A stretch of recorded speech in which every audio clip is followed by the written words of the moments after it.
This one is a lot. Another day, another vulnerability diary, live from my private office.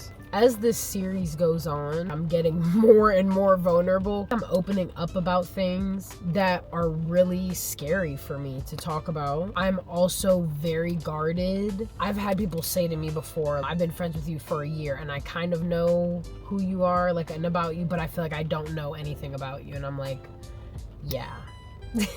I am slow to open up. What I'm really here to talk about is the fawn response and delayed processing. A lot of my neurodivergence in conjunction with what I'm now understanding to be C-PTSD has led me to be someone that takes longer than maybe most people to process situations. And it's so hard for me to even put words to this because for so long I didn't know what it was. And then I talked to my therapist and she was like, yeah, so one, C-PTSD can cause people to fawn. There's 4 responses: fight, flight, freeze, and fawn. And I don't think freeze and fawn, maybe freeze is talked about more, but I really don't think that we've discussed fawn as much as we should. And I feel like a lot of people that have a fawn response have kind of been left behind. Like, it's hard to process it because there isn't a lot that's been discussed about it. It's more recent that people have started to understand what that fawn response looks like. I started to see the pattern more so than ever with me being in situations I'm uncomfortable in, or having people mistreat me, or just being in really bizarre situations and laughing it off or trying to cater to the needs of the other person because that's my immediate response. I've realized that I'll look back on situations after I autopiloted through them and then realize that I hadn't even processed the situation really, or fully, or at all. And then I get 5 days, 10 days, a week, 2 weeks out from it, and I'm relaying this information to my therapist or relaying this information to a friend, like a close friend or a family member. And they're like, hey, that was messed up. Hey, you were in a crazy situation. Are you okay? That was not okay, the way this person treated you. You shouldn't have to deal with that. Things like that. And I don't come to those conclusions until much later. And I think it's because I'm so used to autopiloting through my life out of survival that I do that immediately as an instinct.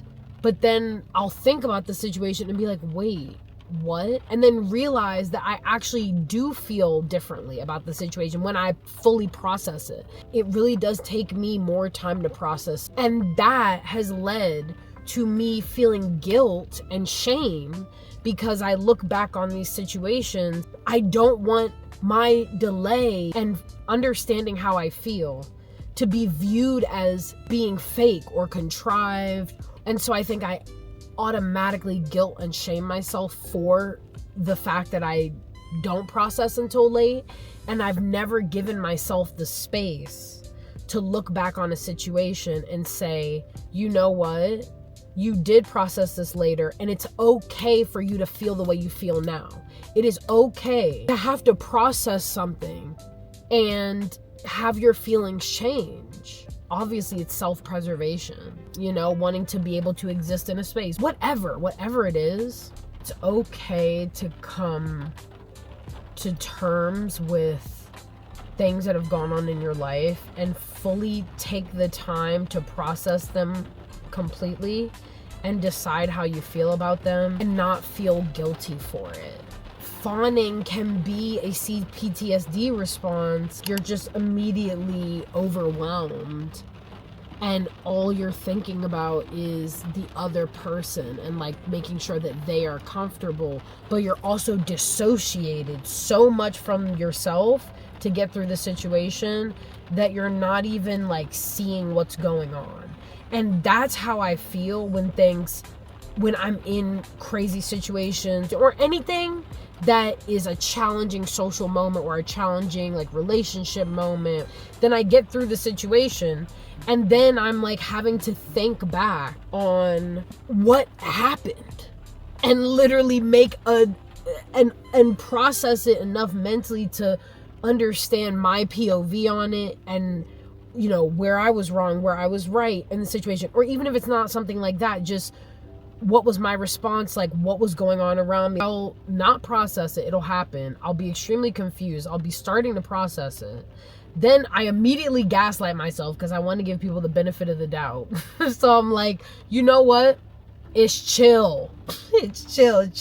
Don't overthink it, you know, like your trauma response was, you responded fawning for a reason type shit. Not accurate. It takes me so long to process all of that. When I'm experiencing life, it's like I'm seeing it, it's giving like photographic memory, but I be repressing stuff automatically, so it gotta upload to the cloud first. Then I can understand what actually went on. But it's like I'm taking the video, and then when I think back to the situation, I'm like, oh, that's what happened. That's what that person said, or that's what was going on. And I'm like, wow. And then I start seeing the situation differently. This is a revelation for me, because this has been a pattern in my life for a really long time. Through situations like that, you're able to hold a mirror up to yourself in a lot of ways, you know? Even if you're not at fault, or you're not the culprit, or whatever, you're caught in something.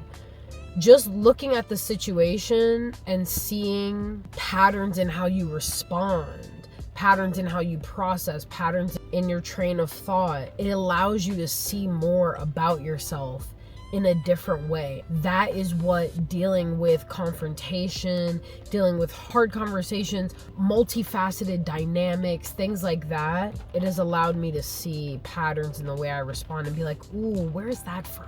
I do realize and acknowledge that that processing might lead me to some sad conclusions, and I have every right to change my mind, to feel differently, and or not even that, but to acknowledge that I quite literally hadn't even processed at that point that I was responding, and it was literally a trauma response, and I was just in a fawn state. That is also what it's boiling down to, and I'm understanding that, and it's really allowing me to embrace myself more and accept that. It's giving me more grace for myself, and I'm gonna work on that. It's just hard to deal with someone in a fawn state and then actually know how they feel, because they haven't even processed it. They're literally in a trauma response. Like, that's the crazy thing. Even now, even thinking about it from my own POV, it's difficult to process. At what point do people take advantage of people's nature in order to manipulate them or do other insidious things? Like, cool, I could have had a fawn response, and cool, I could have processed it later, but you know what you did. You know what I'm saying? If the situation is crazy, you know what you did. So fawn response or not, the fact that you are okay with treating someone like that tells me more about you than it does about me, but also tells me a lot about myself. In situations like that, I need to articulate, hey, I need some time to process this, because I literally do. You know, if you process shit late, if you need more time processing, don't beat yourself up about it. Don't feel guilt and shame about it. That's who you are, and you deserve the space to come back and figure out how you feel. And especially if someone, again, has done something crazy, malicious, or wild, people know what they're doing, you know? I don't care how nice the person seems after you do something, like, you know that was wild. Yeah, give yourself space and give yourself grace. No, it's hard, because I'm literally just getting here, but we got this. And I hope that if someone, even if one other person feels this way, it's like such a complex thing. I hope you know you're seen and you're being heard and you're okay, and you'll make it through, and you'll figure out how to communicate in your own way, and you can take your time, and you deserve to take your time to process what happens to you in your life.